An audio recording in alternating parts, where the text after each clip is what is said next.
today, guys. I kind of want to make a little video here, kind of, you know, explaining if you're looking to buy a Jeep, you know, what the best kind of Jeep to get is. Sorry if it's maybe hard to hear me. This Jeep's a little loud, and it's not really insulated that well in here, and you might be moving around a little bit. I don't know how the video's gonna come out because I've never done a video like this really before, so we're gonna find out. But I just kind of want to make a video, you know, if you're looking at getting a Jeep, you know, what's the best kind of Jeep to get? Because I don't know, at least for me, I know my favorites are the Cherokees, which is currently what I'm driving. I'm sure you can talk about the dash and everything, but I'm currently driving an old Cherokee. But you have the YJs, which are like the late 80s, earlier 90s Wranglers, like the first year Wranglers. Then you have the TJs, which are like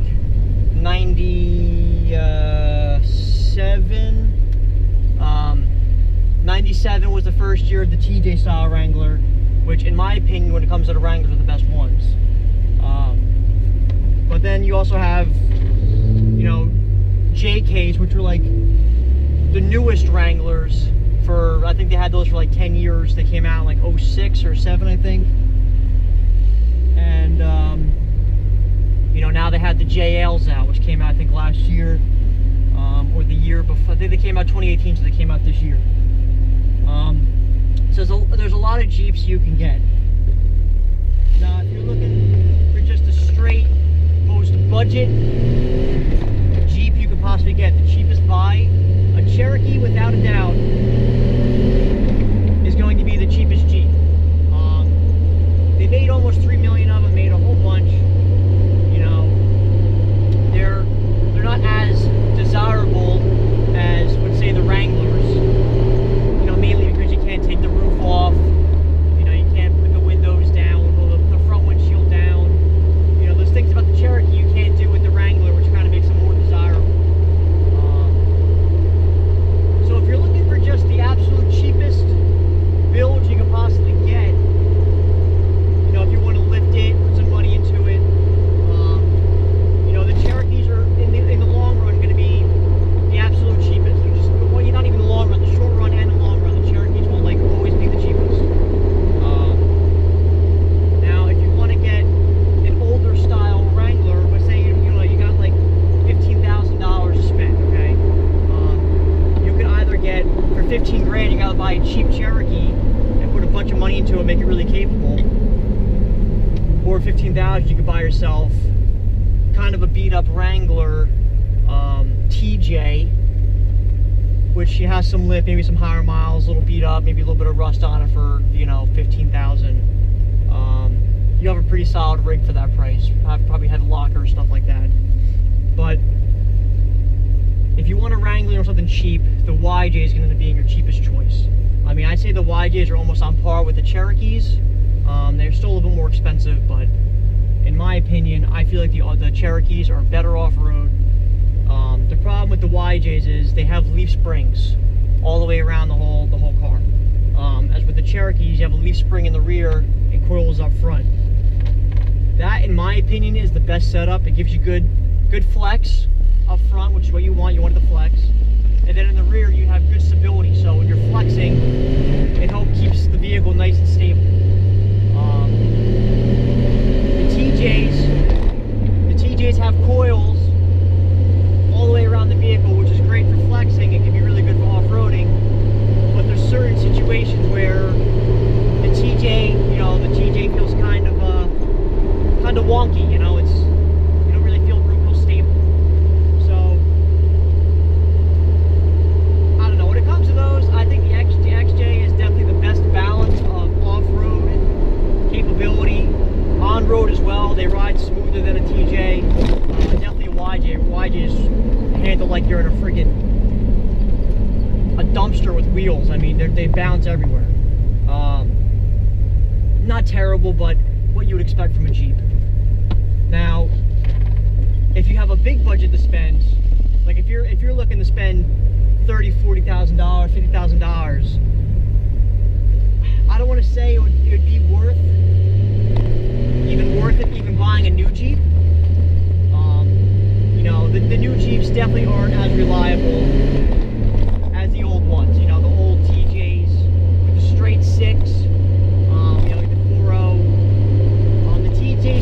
transmissions are kind of the earlier years were better in my opinion, but the earlier year had a 3-speed automatic, which kind of sucks on the highway if you do a lot of highway driving, but reliability wise, the 3-speed auto, in my opinion, was a better automatic than the 4-speed automatic they replaced it with.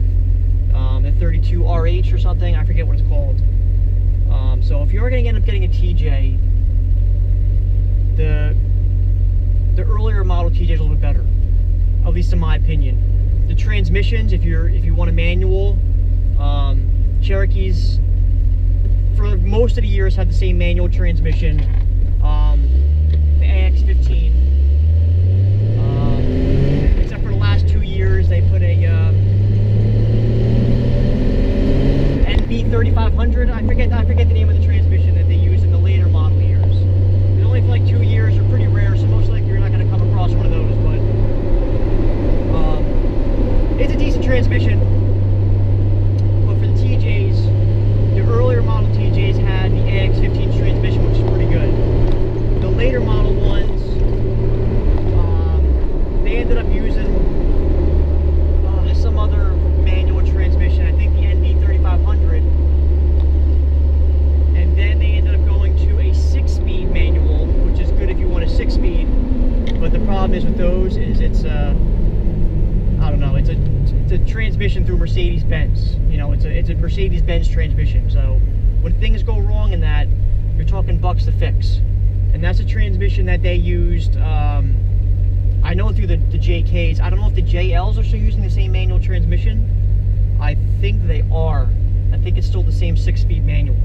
So if you want like a manual, I would also stick with the earlier year TJs. Now I'll be honest, the YJs, I don't even know what type of transmissions they had in them. But I think they had the same exact transmissions as the TJs. I may be wrong. But if you're looking at buying a Jeep, I would honestly just avoid a YJ. Just avoid it. Because they don't ride well, they're not going to be as off-road capable as a Cherokee or a TJ. There's really no benefits to them besides they're cheaper and you can take the top off for a lot cheaper than a TJ. That's the only benefit. So if you're dead set on getting a Wrangler and you have no money, get a YJ.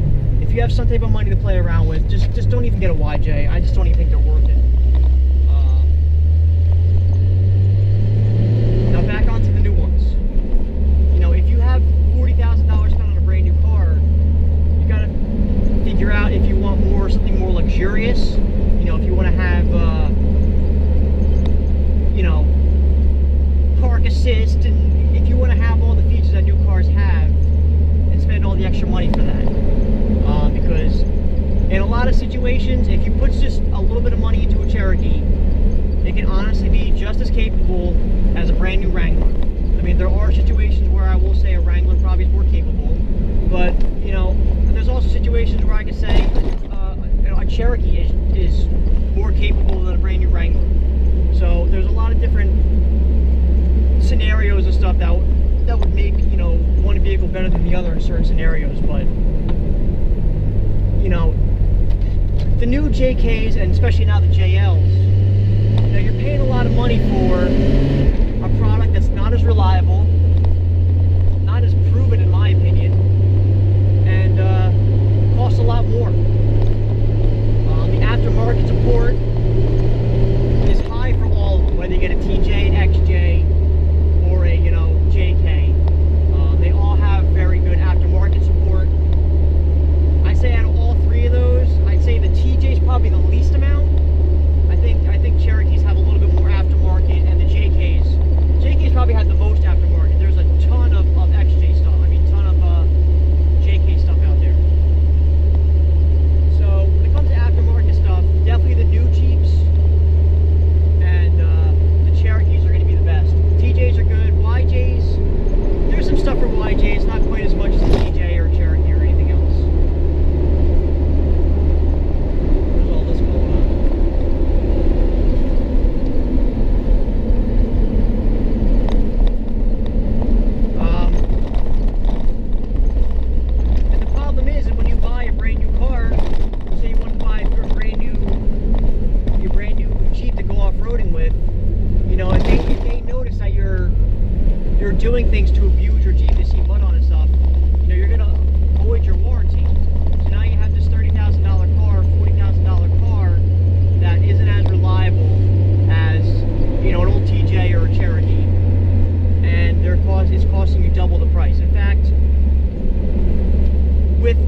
be paying over quadruple the price amount of repairs and everything else.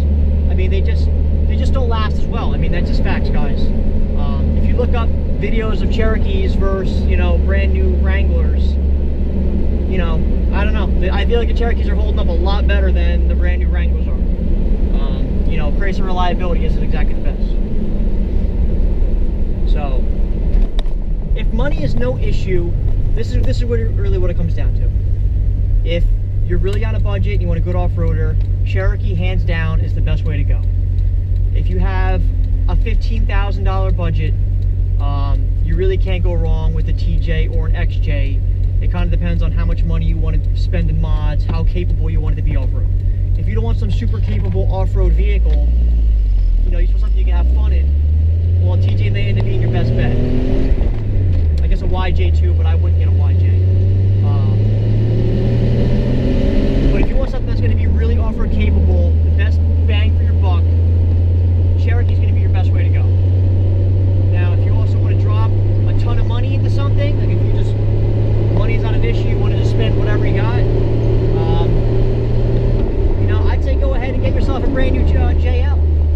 I mean, if you got $50,000 to spend on a Rubicon, then go ahead, because they're awesome off-roader. They're cool looking, you know, they're really great, but to me, the $50,000 that I could spend on a brand new Wrangler, I'd rather dump into this and still have $30,000 left over. If I put $20,000 into this, the sky would be the limit. I mean, I can even imagine all the things that I can do with this thing with $20,000. I mean, I don't think I'd even put that much into this. Like, even if I had money, I don't think I'd end up jumping $20,000 into this. I mean, it just, I don't see a need to. It's not going to take that much money.